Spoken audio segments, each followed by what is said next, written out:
ഈശോ മിശിഹായിക്ക് സ്തുതിയായിരിക്കട്ടെ. ഈശോ മിശിഹായിൽ സ്നേഹിക്കപ്പെടുന്നവരെ, ദൈവത്തിൻ്റെ വ്യക്തിപരമായ സ്നേഹവും അനുഗ്രഹവും കൃപയും നമ്മുടെ മേൽ ഒഴുകിയിറങ്ങട്ടെ എന്ന് പ്രാർത്ഥിക്കുന്നു. ഫിലിപ്പിയർക്കെഴുതിയ ലേഖനം 2-ാം അധ്യായം 8-ഉം 9-ഉം തിരുവചനങ്ങളാണ്. ഈശോ ദൈവമായിരുന്നിട്ടും ദൈവത്തിൻ്റെ സമാനത നിലനിർത്തേണ്ട കാര്യമായി പരിഗണിക്കാതെ ആകൃതിയിൽ മനുഷ്യനെ പോലെ കാണപ്പെട്ടു. അവൻ കുരിശ് മരണം വരെ തന്നെ താഴ്ത്തി, അനുസരണയുള്ളവനായി, മരണം വരെ അവൻ അനുസരണയുള്ളവനായി തന്നെ താഴ്ത്തി. സ്നേഹമുള്ളവരെ, നമ്മൾ ഈ ഭൂമിയിൽ ജീവിക്കുമ്പോൾ ദൈവവചനങ്ങൾ അനുസരിച്ച് ജീവിക്കണം. ദൈവം നമ്മൾക്ക് മോശയിലൂടെ, സഭയിലൂടെ ചില നിയമങ്ങൾ നൽകിയിട്ടുണ്ട്. ലോകത്തിൻ്റെതായ നിയമങ്ങളുണ്ട്. ലോകത്തിൻ്റെ നിയമങ്ങളും നാം ഏത് രാജ്യത്ത് വസിക്കുന്നു ആ രാജ്യത്തിൻ്റെ നിയമങ്ങളും നമ്മൾ അനുസരിക്കണം. ഉദാഹരണമാണ് ഈശോയുടെ മുമ്പിൽ മത്സ്യം പിടിച്ചപ്പോൾ കിട്ടിയ നാണയം കൊണ്ടുവന്നപ്പോൾ ഇത് ആർക്കുള്ളതാണെന്ന് ചോദിക്കുമ്പോൾ അതിലെ അടയാളം സീസറിൻ്റേതാണ്.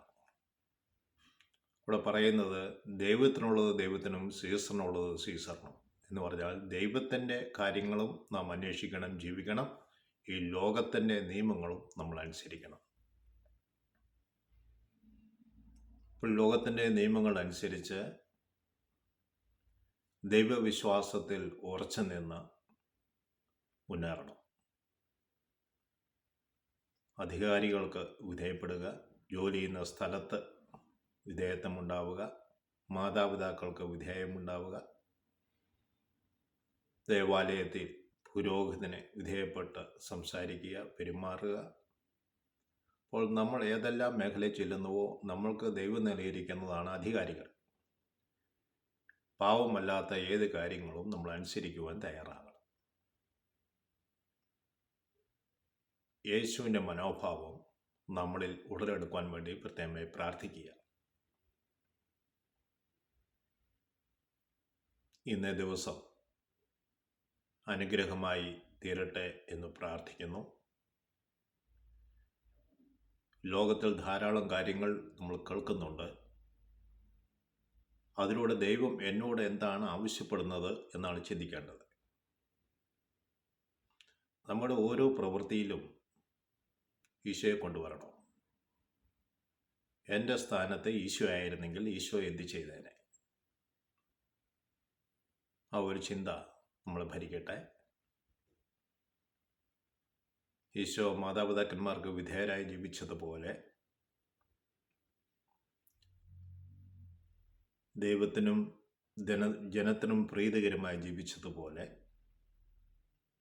ആദിമ ക്രൈസ്തവ സമൂഹം ദൈവത്തെ സ്തുതിക്കുകയും എല്ലാ മനുഷ്യർക്കും പ്രീതികരമായി ജീവിക്കുകയും ചെയ്തതുപോലെ നമ്മുടെ ജീവിതവും അനുസരണയുള്ളവരും ദൈവത്തിനും മനുഷ്യർക്കും പ്രീതികരമായ ജീവിതം നയിക്കുവാൻ ഇടവരുത്തട്ടെ എന്ന് പ്രാർത്ഥിക്കുന്നു. ത്രിയേക ദൈവം അവരെയും അനുഗ്രഹിക്കട്ടെ. ആമേൻ.